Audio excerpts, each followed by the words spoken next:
Justice Luck, you mentioned bicameralism and presentment a few minutes ago when talking about statutory construction and the role of legislative history. Can you elaborate a little bit on what you mean by that? Sure. I'm thrilled anytime I hear the words bicameralism and presentment. I think I know where you're going. I just Who wanted would to not be, really?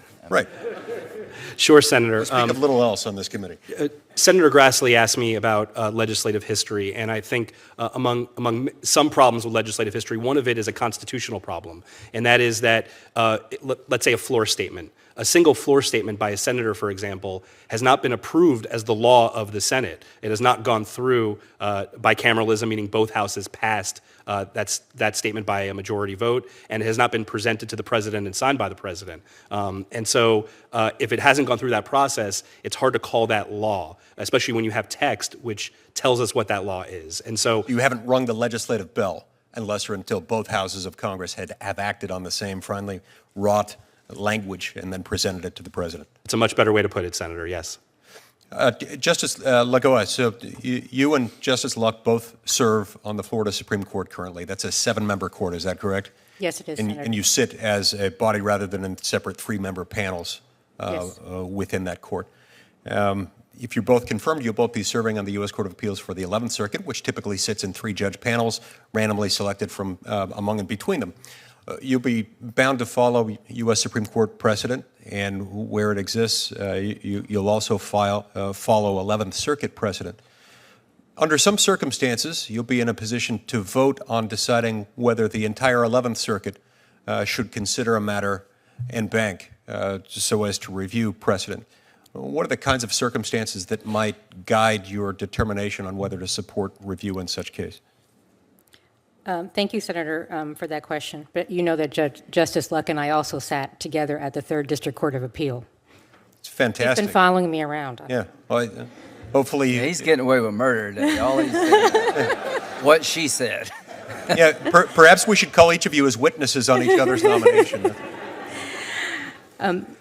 Senator, obviously at the 11th Circuit, just as in the 3rd District Court of Appeal, we're bound by the rule of en banc.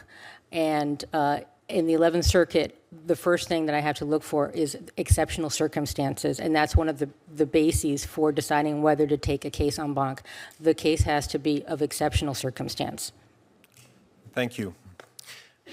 Abraham Lincoln explained his refusal to honor the Supreme Court's wrong decision in Dred Scott, and he did so by asserting that, quote, if the policy of the government upon vital questions affecting the whole people is to be irrevocably fixed by decisions of the Supreme Court, the people will have ceased to be their own rulers, having to that extent practically resigned their government into the hands of that eminent tribunal, close quote. What do you make of that quote? What does it say about our system of government? For me, Senator? Sure. I'll be happy to go first. I think what it means is that the expectation was that our political processes would take care of most of our questions. And I think our system was set up that way. Senator, I know you often quote from Federalist 78. And Federalist 78 talks about how force and will are what take care of our political process. That's the executive and the legislative dealing with our political problems. All that we're supposed to bring to it is judgment. And I think where we do that is where we act best. And where we don't is where problems occur. So how do you tell the difference between those two? Between will force, and will, and judgment? Uh-huh. It's the difference between exercising what we do as lawyers and what we are taught as lawyers, which is applying precedent where it's applicable, applying the statute when it's there, versus putting our own policy preferences and our own will of what we wish the result to be there. And where we keep that line between doing what lawyers are trained to do versus crossing that line is where I think we run into trouble. Justice Lagoa, do you ever issue a ruling that you disagree with or that you find difficult to accept? Yes, I do. You struggle with them from time to time? I struggle, but my job as a jurist and a judge is not to put my own policy preference or my own personal preference over the law. The law comes before everything. So it's not troubling to you that some decisions are troubling. It's reassuring. The fact that you sometimes disagree with your rulings is healthy.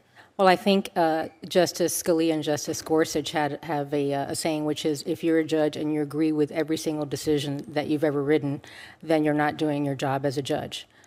Because there are times when what you personally think would be the right thing to do is not what the law calls for. Well said.